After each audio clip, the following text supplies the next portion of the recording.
No, no, no, no, no, no! The Simpsons holds a very dear place in my heart. I have a near encyclopedic recall of all the episodes from seasons 3 through 11. You might remember old Nerd Alert clips ended with this soundbite.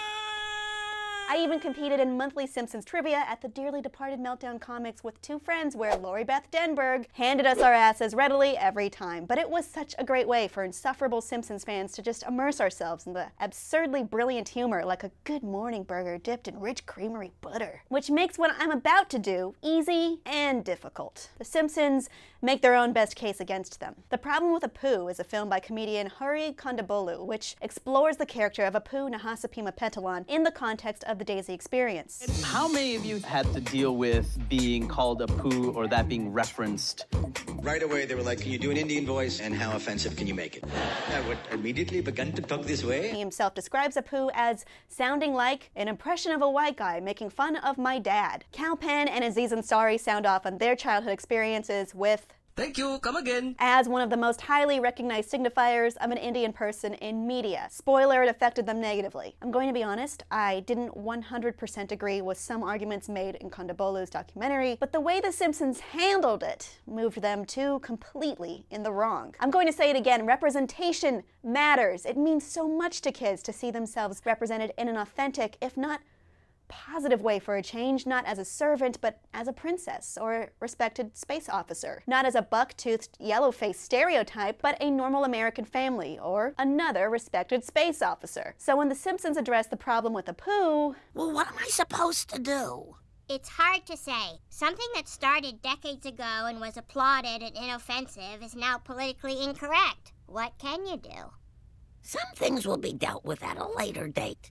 If at all. it reminded me of another Lisa scene. I can't believe you're just gonna stand by as your daughters grow up in a world where this is their role model. I had a Malibu Stacy when I was little, and I turned out all right. Now let's forget our troubles with a big bowl of strawberry ice cream. Now let's forget our troubles with a big bowl of strawberry ice cream. To make Lisa, the thoughtful, intelligent, activist champion of unpopular but ultimately important causes, be the mouthpiece for the meh response is just so insane. Lisa Simpson, who fought the Malibu Stacy Corporation's sexist representations of women. Lisa Simpson, who fought pollution from the power plant, who stood with union workers, who read to a beached whale, whose science project was to end world hunger, who questioned Christian dogma, who saved America from President Trump, who is the resident idealist bleeding heart of Springfield. You had her say that? It's not even a salient comparison. Marge and Lisa are referring to an old book with racist references in it, but The Simpsons isn't a book from another era written solely by someone who is now dead. The Simpsons is alive. It exists as a fluid entity, aware of other cool topical references like Minecraft, Boston sports, and Lady Gaga. There was a much more thoughtful modern take on Smithers as a gay man who had also began as a joke years ago, but eventually evolved into a more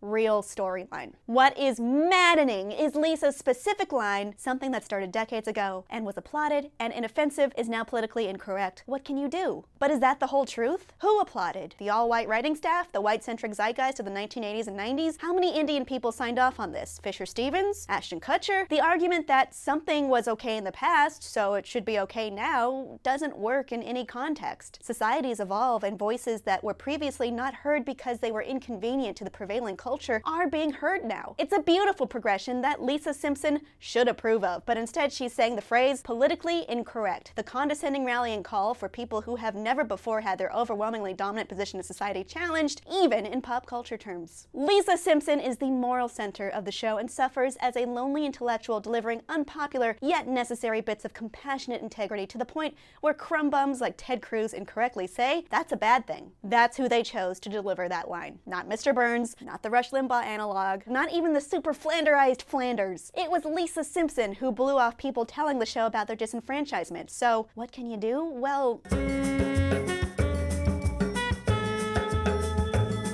as they say, a noble spirit embiggens the smallest man. Maybe you don't have to win every discussion or be angry about having to acknowledge a different point of view. You don't have to edit the past, like Marge posited, but you can very much affect the present and future.